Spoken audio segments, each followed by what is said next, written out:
Welcome back. After having beaten, finally, Martin, then Wayne, then Fabian, I am now going to play the next weakest bot on chess.com, who is Juan. Juan is from Venezuela, and is rated 400.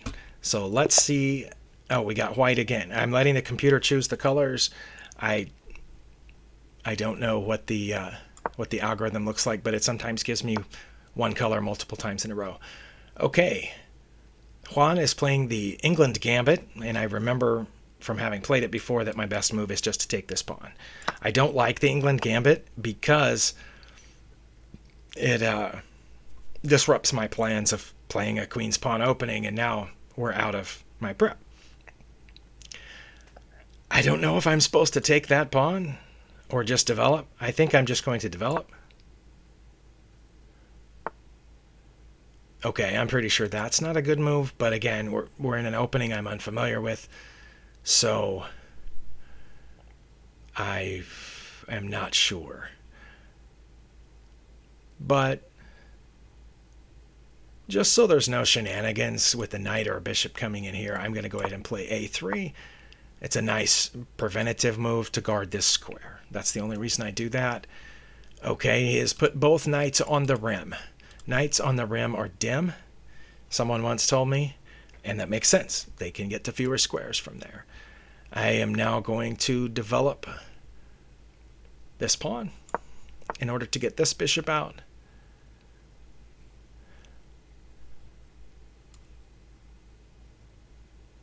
So that I can castle. All right, I don't know if that's any good. I still don't know if I should take this pawn either. Now that the queen is blocked from taking back, and my queen is blocked by this bishop, I'm not worried about the queens facing each other, but again, I don't know if I'm supposed to take that pawn. If they take back, that kind of opens a path for the queen over here, so I'm going to castle first. Okay. Preparing perhaps to fianchetto this bishop. Let's see what we can work on here. I also like c3 because that, if I need to ever move this pawn, that adds a layer of protection here. But that square is already defended twice by me. So I'm thinking of c4, which will guard some squares over here. But I also don't know at this point if I should go ahead. Remember in the last game, if you saw, we had a knight over here, and I was supposed to just take it to damage their pawn structure. I don't know if I'm supposed to do that here or not. And now that the London structure is messed up, this isn't necessarily my strong bishop anymore. Although it's a little better than this one. So we're going to leave that alone. I'm going to play c4. Again, the idea is controlling and occupying center squares and center adjacent squares. My knight hits two of these squares. My bishop's guarding a couple. This pawn's guarding center and center adjacent squares. So that bishop move was weird because he moved the g pawn, which made me think he was going to fianchetto the bishop, but instead he went there with it. That has created some weaknesses over here on the king side that the bishop normally would patrol from the g7 square. So I think that's a mistake. I just don't know what to do about it. I think right now I could probably play e4. Where would that knight go from there? Oh, I guess the knight could drop back to one of those squares. Oh, but it can't drop back to this one because my pawn would be out of the way and I could get it with my dark squared bishop. But if it dropped back here, I don't know what I would do about that. But I am also behind in development, so I am going to put this knight here, thinking about bringing it in. All right, that's an interesting move. I am going to put this knight right there, aiming at that bishop. And now I think I will just take that bishop.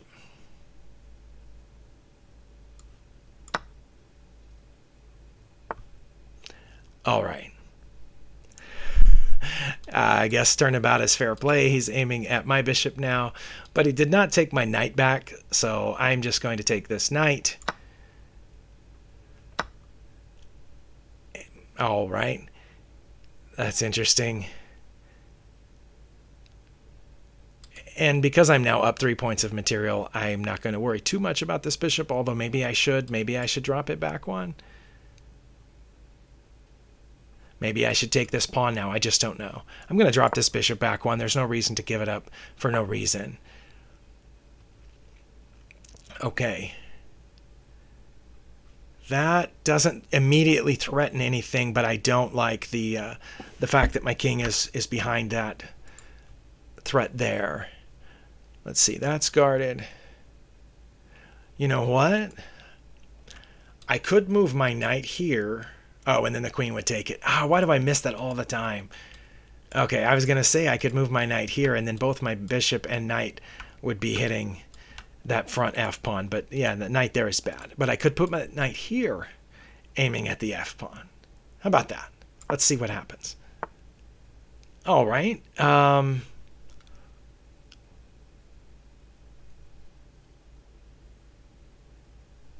Well, that's actually a pretty good move, isn't it? Blockading. Or, you know what? But I can stop it this way, can't I? That knight has no moves except to go back. Oh. All right. Well, they can take my knight if I take theirs.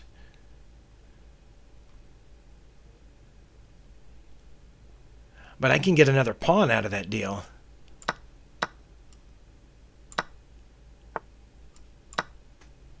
Okay. Well, now we're up 7 points of material. Fabian has proved to be a little tougher for me than the last couple of bots. But I think, well, our queens are facing each other, but I'm not too worried about the queen situation right now. Just like Fabian may not be worried about it either. I'm going to go ahead and buttress that pawn with this pawn, and that way this bishop won't have to be guarding that pawn. And that bishop will be more free to roam around. So that's what I'm going to do. And pretty sure that's a mistake, but I don't know how to punish it. So, oh, you know what? When that rook moved earlier, it left this pawn unguarded. I would like to take that pawn now. And one thing I could do is threaten the queen with this rook because it's guarded by the queen and my bishop. But then the queen would just move somewhere, and it might actually move to a square that's better for it. Another idea that I had here was to check here and then trade queens afterwards, since I'm now up 8 points of material. Another option, oh, you know what? I think that's better, isn't it? Because if they take with the rook, I just win the rook for a bishop.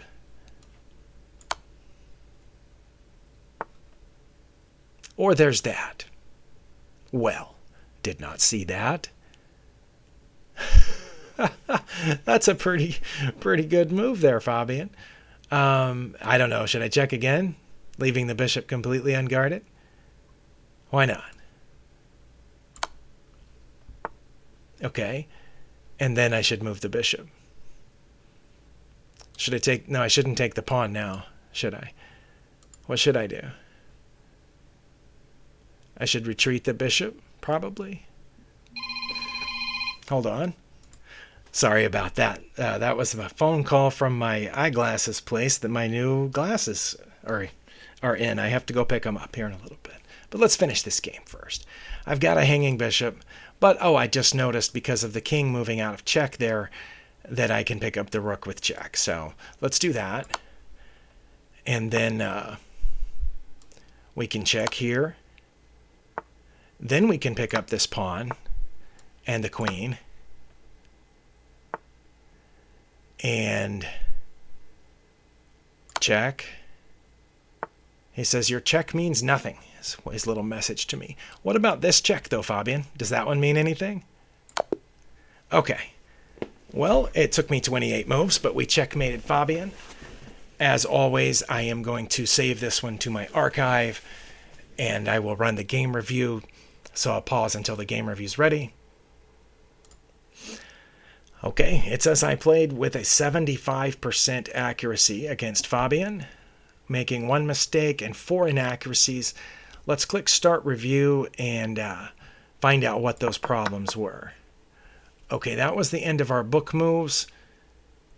It says this threatens to win material. Okay, this is not true. It says this is the England Gambit opening. You've played this opening 271 times. That's not true. Certainly not on chess.com. I have faced the England Gambit maybe 10 to 12 times on chess.com. And I probably have won most of those. But I face it more on Lichess. I think some people have tried the England Gambit against me on Lichess maybe 20 or 30 times. But there's no way I've played it 200 times. So that's just incorrect. That's a bug on this website. But anyway, it lists master games here. But if you click on this, I can promise you that it will not show 271 times that I've played it. In fact, it shows one time that I've played it in my opening database, and I did win that game. So yeah, and I'm pretty sure that's not true either. I know I've played it more than that, but anyway. That's hilarious that it's just incorrect. Okay, next key move. That was an inaccuracy. Okay, retry. Is it saying I should have taken this pawn now, or I should have taken the knight now? So no, it says you've overlooked an opportunity to develop a piece. Well, that was why I played e3, to develop a piece. It wants me to develop a different piece. Okay.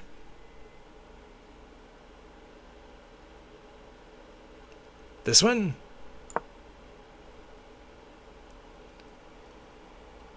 It's thinking about it, so that probably wasn't it. Usually if that's the move that it thought was best, it's already there.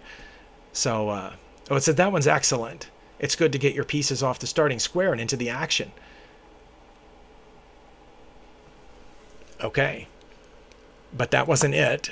So what was the move? Oh, it wanted me to put that knight out now. Okay. That's pretty good.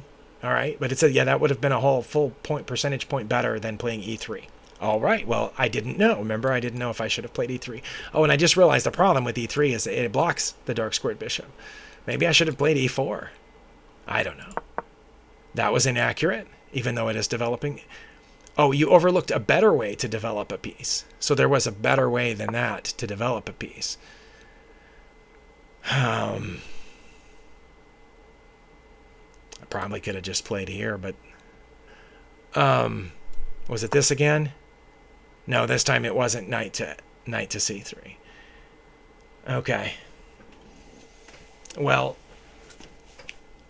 as you saw, I don't actually face the England Gambit that often. Oh, it says that one's excellent, but what did it really want me to do? It wanted me to go all the way over there. What? That's the best move?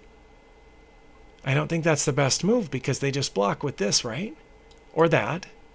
I mean, if it was the bishop, we could just trade it, but they're just going to put their c-pawn there, and then I'm going to have to put it back, and then they're going to have play this move, and I'm going to have to move my bishop again. Yeah, I disagree here, just on general principle. I mean, machine-wise, computer-wise, that might actually be the best move in the position, but for practical realities of humans playing at my level, yeah, they're going to block. If I drop it back, they're going to block it again. So when they block, it would be better than for me to move it back here. I mean, I guess it removes a defender of that pawn, but still. Next. Oh, that was a mistake. c4 was a mistake. Okay, well, in that position, I remember not knowing exactly what to do. It says you overlooked an opportunity to kick an enemy piece.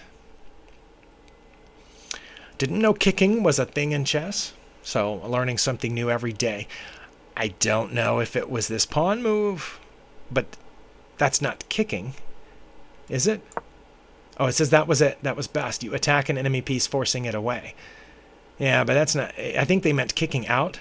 You overlooked an opportunity to kick out an enemy piece, because in English that's how we say. Because this isn't actually kicking; it's kicking out. But anyway, I thought about that. I remember. But anyway.